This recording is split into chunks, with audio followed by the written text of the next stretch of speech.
All right, so for fashion brand owners and founders, this is a case study on how we made over $2.1 million return from $325,140 spent at a 6.52 ROAS in 7 months so far for a fashion brand without a single discount or sales promotion. And on this page, you'll see the 15 plus fashion brands that we scale and over 10 fashion founder written and video testimonials from founders like yourself. So I won't cover them in detail. You can see it below this page.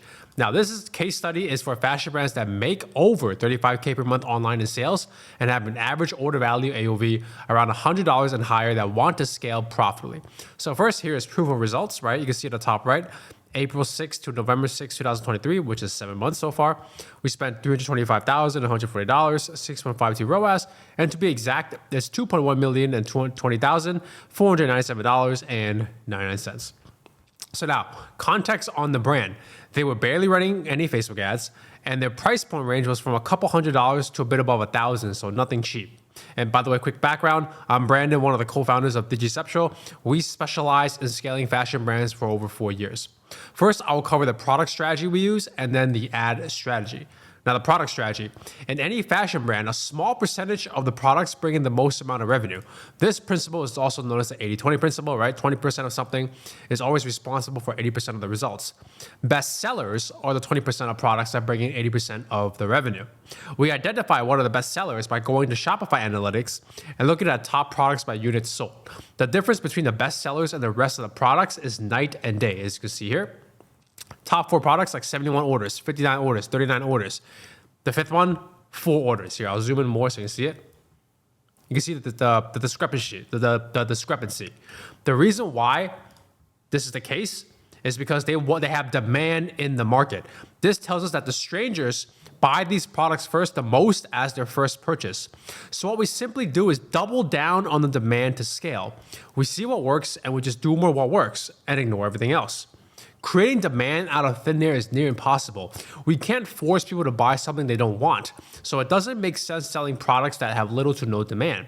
If 2 fashion brands compete for the same audience, one leads with their best sellers and the other doesn't, the one who does will convert more customers by default. And every time the brand releases new collections and products, we analyze the sales data every 7 days to see which products have potential to be new bestsellers and test those in ads. And we can see according to the data, is the top products by units sold. We can see which one's trending upwards that could have be potential for bestsellers. But to keep it simple, we focus already what are the bestsellers. Now, the ad strategy. This is what I will cover on the ad strategy. How we allocate spend, how we structure campaigns to get new customers, how we set up audience settings, how we set up ad set settings, where we drive traffic to, how we write winning fashion ad copy, the highest converting creatives, how we viral test to outgrow all the competitors, and how we scale profitably. So how we allocate spend. Out of the $325,000 spent in those 7 months, $303,934 went to testing and scaling top of funnel, which means converting strangers into new customers. Only $21,206.88 went to MOF and BOF, which means retargeting and remarketing existing customers and audiences, and the audience they have. Most fashion brands, this client included, have high repeat customer rate and brand loyalty because of their quality products and them having solid back-end marketing like email and SMS, which means they already are actively retargeting and remarketing their existing customers and audience to make them worth more. So the real value of ads, which is front-end marketing, is in getting new customers, not making existing customers worth more. It makes no sense to spend a lot on retargeting and remarketing because it will, 1, mess up attribution and cannibalize sales from their back-end marketing efforts, and 2, not drive actual growth to the business. You see, the problem with how most fashion brands allocate their ad spend is this. They, or their agency, spends 40% and more of their ad spend on middle and bottom of funnel, which means they are focusing on remarketing and retargeting existing customers and audience a lot. And their existing audience, to be more specific. This leads to plateauing and stagnating because there's only so many times the existing customers and audience will buy each month. So at a certain point, it will cap out. And we saw this with the Facebook ads this brand was running before we started. They heavily spammed the remarketing and retargeting to the point where they can get banned by Facebook, and ROAS wasn't even profitable either. Second, ad spend is being burned because brands already are remarketing and retargeting, like we said earlier, to their existing customers with email, SMS, Instagram, etc. So existing customers are being spammed, and it also messes up the attribution because the sales are overlapping between their email, SMS, and the ads. Now, quick note, if your agency is spending 40% or more on middle and bottom funnel, they are just leeching off the hard work you already have done, which is getting the customers in the first place. And this can confuse you because ROAS looks high, but you don't know why you aren't growing as much as you want to. The truth is, their ROAS is inflated and the ads aren't driving actual growth to your business.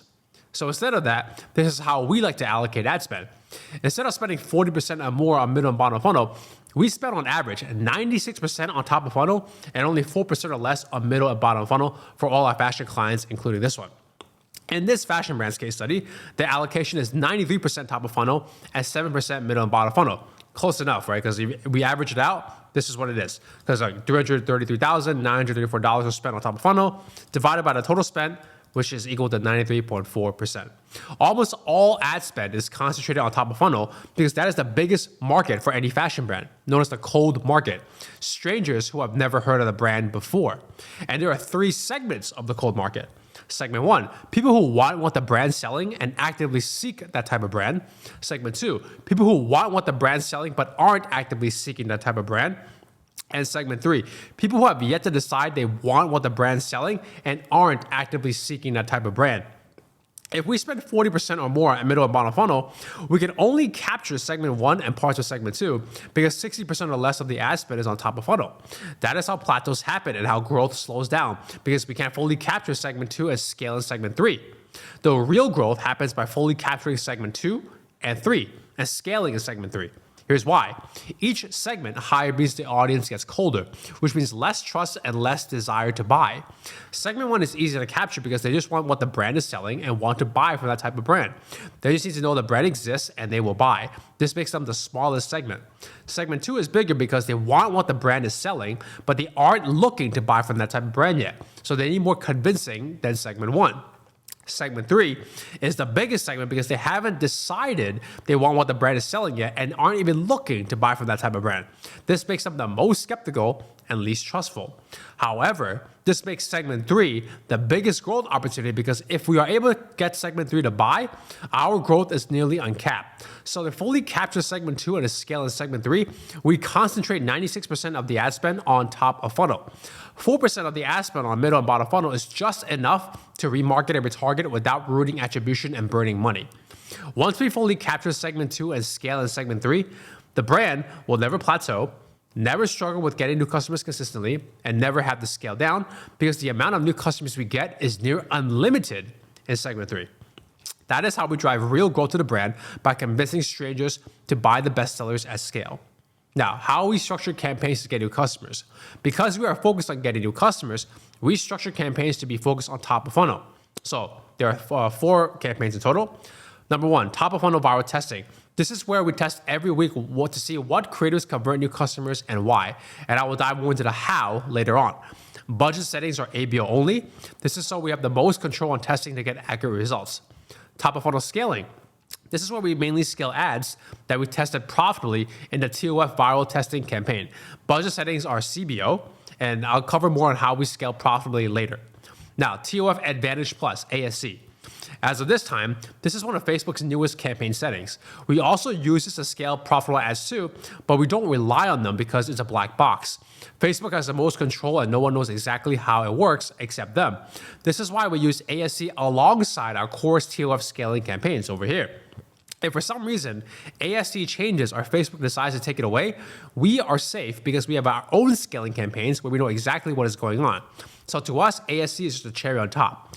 And MOF and BOF, very self-explanatory. These are just used to re-engage people who interacted with the brand, social media, and existing customers. Again, this is the least focused part. So how do we set up audience settings? The brand's main market is the US, so we only focus on the US and exclude everything else, as you can see here. Age, we keep it broad for their market. Gender is women because they are a women's fashion brand. We don't do any custom audiences like lookalike audiences, for example. As you can see here, no custom audience at all. Instead, we just go to broad audiences and interest audiences that have an audience size of over 50 million. Broad audience means we just target the entire market, no detailed targeting selected. As you can see here, that it doesn't. So imagine one asset is broad audience. There's nothing here and nothing here, right? Now, let me see. Interest audiences are the interests, quote unquote, we use in the detailed targeting that have an audience size of over 50 million. So this is for assets with this, we select interests under here. And with our experience and track record in fashion, we know what interest audiences work the best. If you don't know yet, you'd have to test it. The reason why we avoid segmenting audiences and using custom audiences is because it leads to audience fatigue at a certain point in scale, since it's segmented. This means we would have to constantly refresh audiences as we scale, which is something that slows growth. So why not avoid that problem completely? Since we are focused on getting new customers in all three segments of the cold market, we just go big. This also allows us to focus on what's important, the ads, because if we don't have to deal with audience fatigue, we just focus on the ads. Now, how we set up ad settings, to quickly cover this part, we just do 7-day click, as you see here, and 1-day view on Facebook. Now, where we drive traffic to, almost all traffic is driven to the bestseller page because we are focused on selling bestsellers. From the brand's data and our results in fashion, the bestseller page is one of the highest converting pages for fashion brands because, again, those products have demand in the market, meaning most of the traffic goes there first to buy. Now, how we write winning fashion ad copy. We keep it very brief and direct. The framework we use is 1 to 2 lines that communicates the brand message and what they offer. No emojis, no hashtags, and like I said in the beginning, no discounts or sales promotions at all. This is because we want to get customers that are buying for the brand and the products, not because of the discount. These are two very different customers. Now, this is not about email opt-ins. That is fine on the website. This is about advertising to get strangers onto the website. Discount customers will devalue a brand long term because the first impression they get is that the brand's a discount brand, right? Because the first ad they see, okay, is you're a discount brand. You're offering discounts and promotions. This means that most of the customers in the future will only buy if there's a discount. It's a nasty position to be in, so we avoid that completely. Copy isn't our main focus because it doesn't make the difference in ads. Creatives do. So our goal with copy is to test and find a winning angle quickly. Once we did, we applied the winning copy to all our ads going forward. And it's been the same copy on all the ads for over 7 months now. Next, the highest converting creatives. The ads that convert new customers month after month are still images. Most of the ads are still images. The still images are a mix of lifestyle shots and product shots on a model with a plain background like this. These convert the best in fashion because they are organic and relatable to the audience. Audiences want authenticity. We also run UGC ads since the brand chooses to invest in UGC content. They work, but they never last longer than still images. They last 2 to 3 weeks at most. So because of its inconsistency, we don't focus on it as our main scaling vehicle. Still images are by far the longest, they scale the longest, and convert the most, so we stick to those. We see this across all other fashion clients too. Now, how we viral test to outgrow their competitors. Viral testing means we test new creatives every single week to see what actually gets strangers to buy. So you can see here I'll zoom in again more. TOF testing ongoing, right? That's the viral testing campaign. Within the time frame, this is how much we spent throughout that time frame, and this is the purchase conversion. This is the ROAS on it, right? But that's not the ROAS is important, but that's not the. But I'll dive into the why this is important now. So it's an ongoing campaign we have from the campaign structure, as you can see above, right? Like I just showed you. This is especially important when it comes to converting segment 3 because they are the coldest segment, meaning the least trust and the least desire to buy at first. Now, this is how viral testing works on a high level. The more viral testing we do, the more we understand what gets strangers to buy. The more we understand what gets strangers to buy, the more effective creatives the brand makes, and we repeat this process. We then take those understandings here and build the winning formula for the founders. The winning formula is an ongoing list of insights we tested that are proven to get strangers to buy. The founders then apply this winning formula to all new creatives they make in the future, which means any new ads we launch in TOF will almost guarantee to convert because they all contain proven insights on what gets strangers to buy. This is something we do nonstop because there's always new insights to learn. Whoever has the most insights will always dominate the market since they can convert strangers into new customers at will. And we avoid ad fatigue completely because we always have winning ads that can be scaled if the current winning ads start fatiguing. You can see Throughout this whole time, this campaign is still on. We do this non-stop. So now this is how we start and do viral testing step by step. First, we list hypothesis. To start, we first gather what exactly were the brand's best ads. And if they're already running ads, we also gather what are the best performing ads are.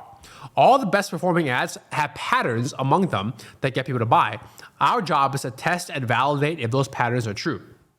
To keep it simple, let's pretend this is one of their best performing ads. Here are some hypotheses we will list out to test. Is it because of the sparkly dress? Is it because of the light colors like pink? Is it because of these specific kind of models? Now, next, we set up the test. Once we have hypothesis listed out, we gather 6 creatives for each specific hypothesis to test. So using the sparkly dress hypothesis example, we will get 6 creatives that also have sparkly dresses while keeping other elements the same as possible, like the model and the plain background.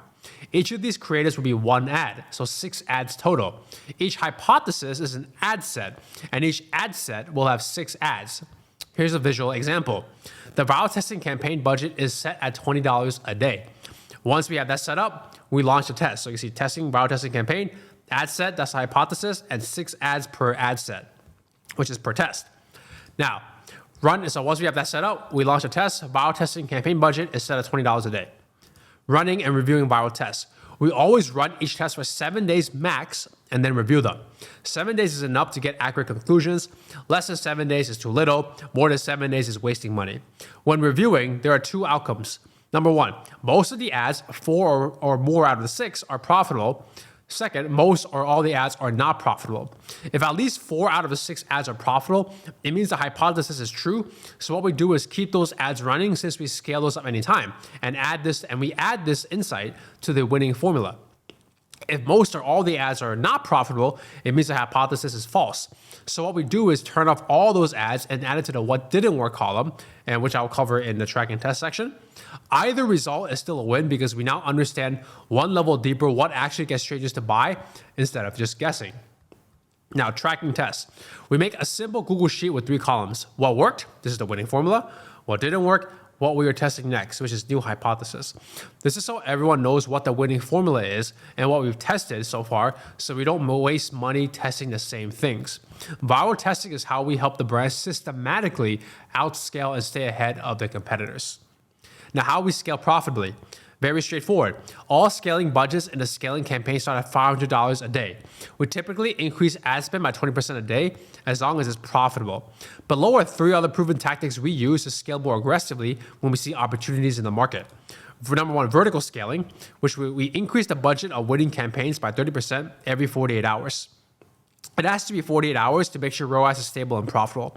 If it is, we increase again by 30%. We keep repeating this as long as ROAS stays stable after every 48 hours. Quick fire scale. We increase budget by 20%, wait 2 minutes, then increase again by 20% if the learning phase didn't reset. We keep repeating this as long as the learning phase does not reset. Now, duplicate and raise. We duplicate profitable ads into a new TOF scaling campaign and raise the budget by 30 to 40%. Bottom line is, as long as it's profitable, we just keep scaling it up. So in summary, we focus on selling best sellers because that is where the demand is. We identify the demand and double down on it. The real value of ads is in getting new customers. That's where the real growth opportunity is. We allocate, on average, 96% to top of funnel, getting new customers, and 4% to middle and bottom of funnel, which is retargeting and remarketing. We have 3 TOF campaigns, ASC, which is Advantage Plus, scaling and viral testing, rest is MOF and BOF. We go to broad audiences and interest audiences with a size over 50 million. No custom audiences at all. Ad set settings are 7-day click, 1-day view. Most of the traffic goes to the bestseller page. Winning fashion ad copy is 1 or 2 lines that communicates the brand's offer and message directly. The highest converting creatives are still images in fashion. They scale the longest. We viral test 24/7 by listing hypothesis, testing them, and building the winning formula for the brand so we outgrow all competitors. And we scale profitably by increasing spend 20% a day and using 3 other tactics, which is vertical scaling, quick fire scale, duplicate and raise. That is how we made over $2.1 million return from $325,140 spent at a 6.52 ROAS in 7 months so far for this fashion brand, well, without a single discount or sales promotion, right? As you see here. Now, you can take our strategy and implement it with your fashion brand or work with us and get a similar results in half the time without all the mistakes. If you're interested, book a call with me by clicking the book a call button below this video. Again, this is for you if your fashion brand does over $35K per month online in sales and has an average order value AOV around $100 and higher. If your brand's below $35K per month, we can't help you yet. You will speak to me personally, not some random salesperson, so I can understand your brand more and see if it's a right fit. And we are very transparent and no BS. Here's our risk-free offer if it's a right fit. It's free to start. You don't pay us anything up front, meaning we scale your ads and get your new customers profitably with this strategy for free in the first 30 days. And you only pay us at the end of the first 30 days if the ads are profitable. Otherwise, you pay us nothing. We calculate profitability before we start, so we are both on the same page. It's also month to month. There are no locked or minimum contracts, meaning you can stop anytime. So if it doesn't work out at the end of the first 30 days, not only do you pay us nothing, you can cancel with no strings attached. There's no catch. This is all written in an agreement. We make it as risk-free as possible for you because we believe in delivering results first. Everyone else wants to lock you in contracts and make you pay expensive upfront retainers when no work has been done yet. You probably heard something or experienced something along the lines of, oh, it takes 3 months minimum, quote unquote, to see results and fully ramp up. That is an utter lie to get you to pay them something for subpar work. It takes us 1 month or less to fully ramp up and scale with this strategy. It's not like it's gonna magically work in the second or third month if it doesn't work in the first month for some reason, right? So the bottom line is, it's free to start. You don't pay us anything up front. You only pay us if it's profitable, and it's month to month. So no locked or minimum contracts. You can cancel anytime with no strings attached. Because of this no risk offer and us maintaining the quality of our work, we have limited spots. So if you want to take advantage of this and scale your fashion brand profitably with this strategy and us doing it all for you, book a call with me by clicking the book a call button below now. And I look forward to chatting.